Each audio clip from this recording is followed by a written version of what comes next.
I don't know if deep frying automatically makes everything taste better. All I know is once you start telling folks you're going to deep fry this, they're going to want some. Today we're plating up Mexican fried ice cream.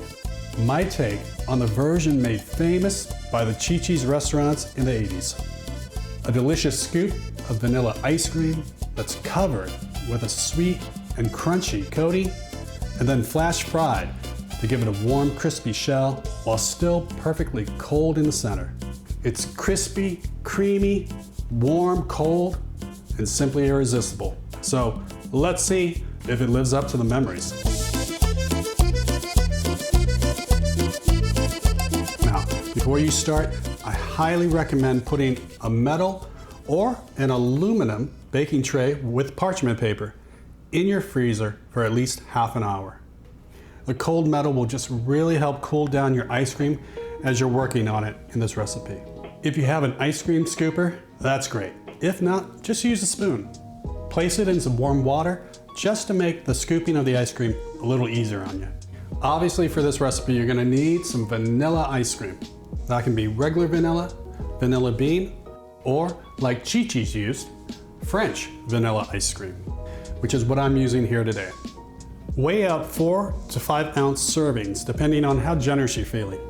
I'm using a scale for accuracy because honestly, if you're serious about cooking or baking, you really need to invest in one.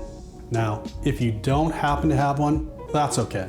Ultimately, you just want enough ice cream to make about a baseball-sized serving. Also, don't worry about shaping them just yet.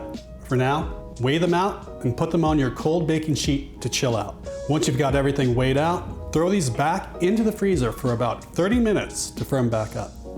Once the ice cream has firmed up again, it's time to pack these into a compact shape. Now, I'm using gloves here because the step is a little messy, and the gloves will help slightly protect my hands from the cold and the ice cream from the warmth of my hands. Don't worry about getting these ice creams perfectly round. Just pack them like a snowball.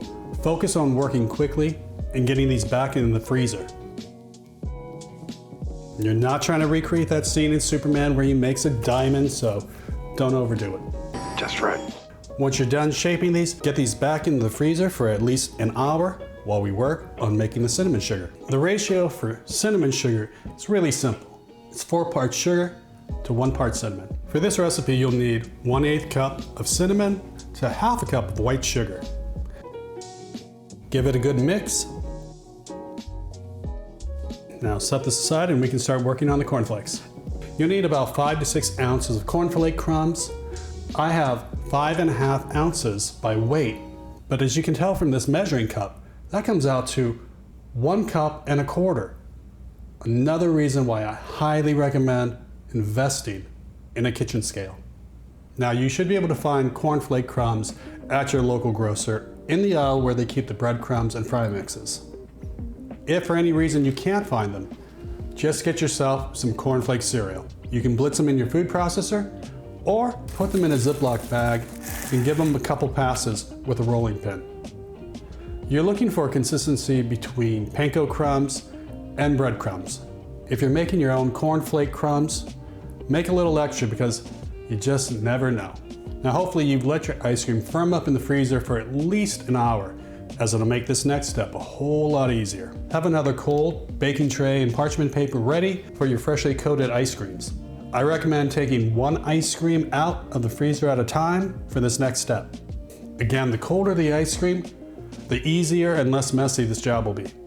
First, roll your ice cream in the cinnamon sugar. Make sure you get good coverage. Then roll it in the cornflake crumbs. Now's the time you can adjust the ice cream shape, which will also ensure the cornflake crumbs stick to the ice cream. Put your coated ice cream on the baking tray and place in the freezer, and repeat with the remaining ice cream balls. Now, you could try to fry these after 3 to 4 hours in your freezer, but I really suggest you make these a day or 2 in advance. 1, it'll just give your ice cream time to really firm up in the freezer, and 2, it'll just make your prep work so much easier for whatever occasion you're planning to serve these at. If you do make them in advance, just make sure to cover them with plastic wrap, or put them in a Ziploc bag. That way, you'll just protect them from picking up any funky odors that may be lingering in your freezer. Okay, so you're ready to fry. But before you do, make sure you have some tongs and a spider or a fry basket, as you'll need these to lower your ice cream and remove them from the hot oil. Speaking of oil, fill a 3-quart pot about 2/3 full with any neutral flavored oil.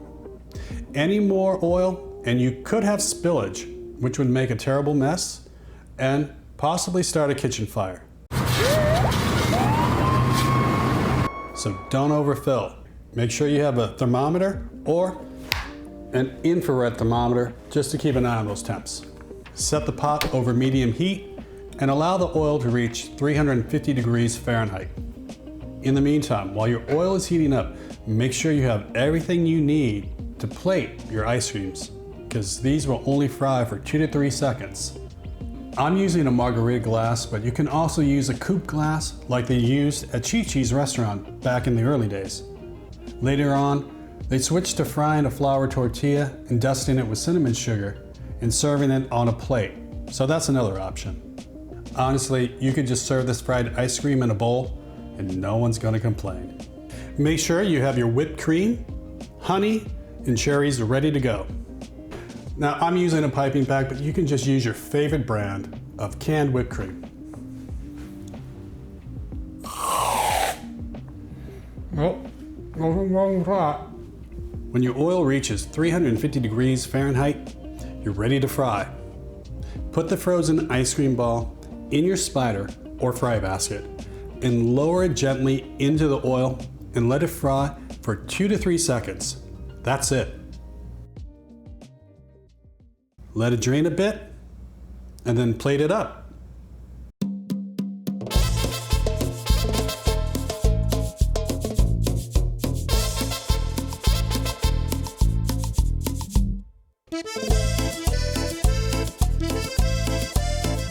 Time to dig in.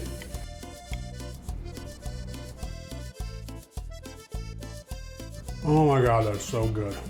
Honestly, that may actually be better than I remember.